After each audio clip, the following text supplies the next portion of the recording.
Hey guys, Holy Lands here.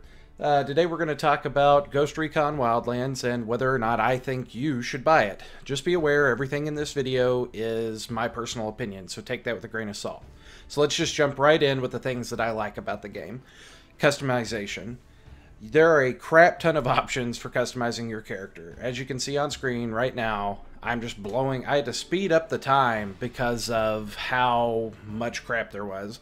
My friends are bitching and moaning because I'm taking forever to make my character, but this is something I love in games, to make your character feel unique. I mean, you can customize everything from tattoos to his shoes, pants, whether he has a beard or not, male, female, that whole jazz. I was kind of surprised by Ubisoft. I didn't expect to see this in Ghost Recon Wildlands, and I was kind of impressed.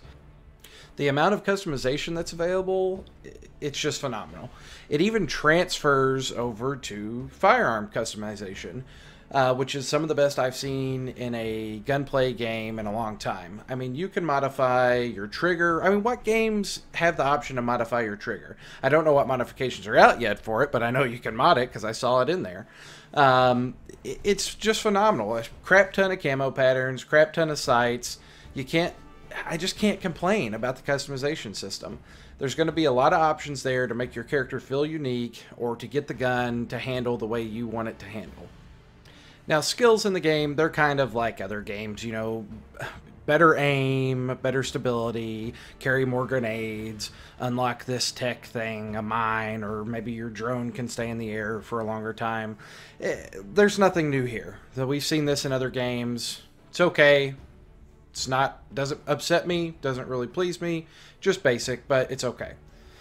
Now, in terms of gameplay, the gunplay is very nice. I think it feels fluid, smooth, semi-realistic. There's not a lot of sway in the guns, which, you know, if you've ever seen me play DayZ, I've bitched about how bad the sway is there.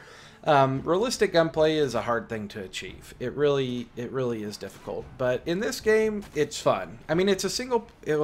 It's single player co-op. It's not competitive multiplayer. So gunplay to me doesn't need to be extremely skillful in this. I think it's good as it is. You know, it feels fun. You feel like a badass special operations guy running around just smoking people.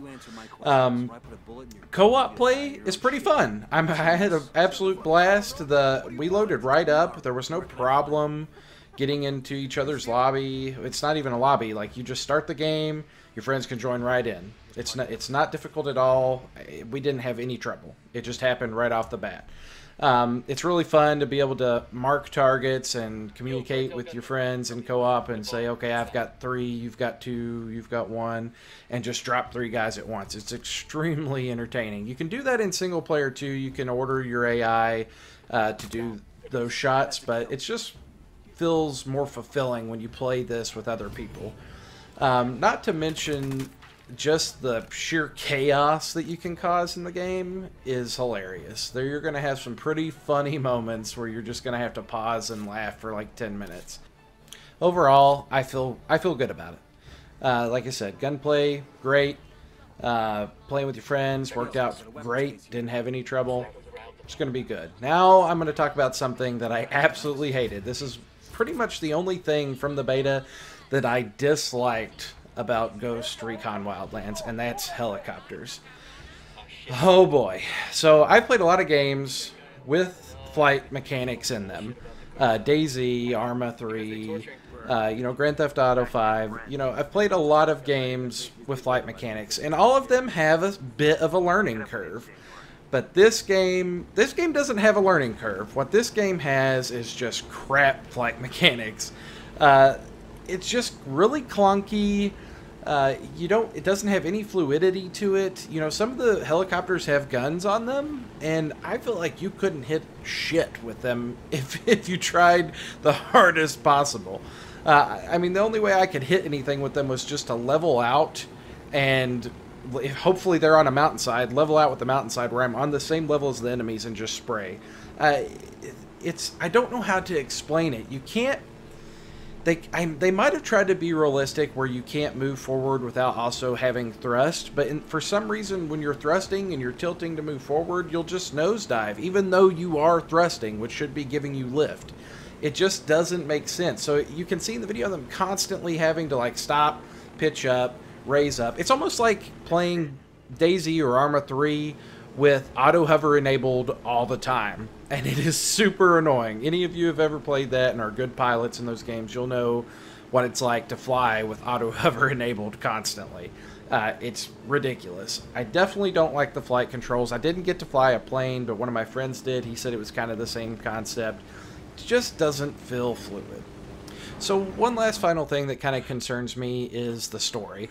I felt like it didn't engage me much, and I wasn't like super interested in it. And it could be because I was playing co-op and we were kind of rushing each other, and one of our friends had to go to work, and so we weren't paying a whole lot of attention to it, and I didn't even watch the opening cutscene. I just skipped through it because they were harassing me.